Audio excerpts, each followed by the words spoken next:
দর্শক, ঢাকা বিশ্ববিদ্যালয় সংঘর্ষের জেরে রাজধানীর 7টি পয়েন্টে অবরোধের ঘোষণা দিয়েছে 7 কলেজের শিক্ষার্থীরা।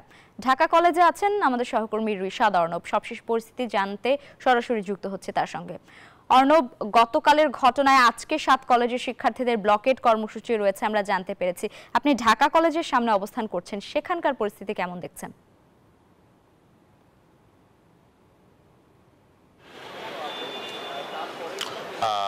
এই মুহূর্তে আমরা আসলে কিন্তু আছি ঢাকা কলেজের ক্যাম্পাসের ঠিক প্রাঙ্গণে। তারা আসলে গতকাল রাতে যে সংঘর্ষের জেরে যে তারা যে ব্লকেট কর্মসূচি আজ সকাল 9টায় পালন করার কথা ছিল, সেই প্রেক্ষিতে কিন্তু আমরা তেমন কোনো গণজামায়াত বা বিক্ষোভ কর্মসূচি কিন্তু দেখতে পারিনি। তারা যেটি আমাদেরকে সকালবেলা একটি প্রেস বিজ্ঞপ্তিতে জানিয়েছেন যে গতকালকে ঘটা যে ঘটনা, এই ঘটনার প্রেক্ষিতে তারা একটি সংবাদ সম্মেলন করতে চায়। এই জন্য কিন্তু আমরা দেখতে পাচ্ছি যে গণমাধ্যমের আমাদের যে গণমাধ্যমের সকল সহকর্মীরা আছেন তারা কিন্তু উপস্থিত হয়েছেন ঢাকা কলেজের যে কেন্দ্রীয় শহীদ মিনার।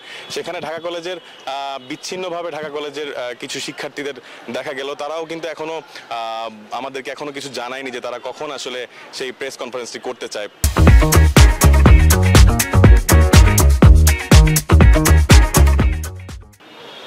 গতকালকে আসলে যে 3 ঘন্টা টানা পৌনে 3টা পর্যন্ত, রাত পৌনে 3টা পর্যন্ত সংঘর্ষের পর কিন্তু তারা আজ ঢাকা কলেজেও তাদের যে পরীক্ষা, ক্লাস, কর্মসূচি সবকিছু কিন্তু বর্জন করেছে শিক্ষার্থীরা। পাশাপাশি কর্তৃপক্ষ কিন্তু বলেছে যে আজ ক্লাস ও পরীক্ষা এগুলো স্থগিত করা হয়েছে।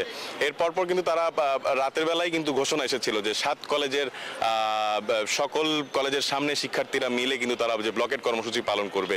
কিন্তু সেই প্রেক্ষিতে আমরা অন্যান্য প্রতিনিধিদের সাথে কথা বলে যেটি জানতে পেরেছি যে এখনো কিন্তু তারা রাস্তায় নামেনি। তবে ঢাকা কলেজের সাথে যেহেতু আসলে ঢাকা বিশ্ববিদ্যালয়ের ছাত্রদের যে সংঘর্ষ ঘটনা ঘটেছে, এই জন্য কিন্তু তারা একটি সংবাদ সম্মেলন করবে বলে জানিয়েছে কেন্দ্রীয় শহীদ মিনারের ঠিক সামনে। সেই প্রেক্ষিতে কিন্তু গণমাধ্যমের সকল সহকর্মীরা উপস্থিত হয়েছেন। তবে এখন পর্যন্ত তারা আমাদের যে প্রেস কনফারেন্সটি করার কথা ছিল সেই প্রেস কনফারেন্সটি এখনো করেনি। তবে কিছু কিছু ছাত্রদের থেকে আমরা আসলে জানতে পেরেছি যে ঢাকা বিশ্ববিদ্যালয়ের উপাচার্যের সাথে কিন্তু 7 কলেজের যে অধ্যক্ষের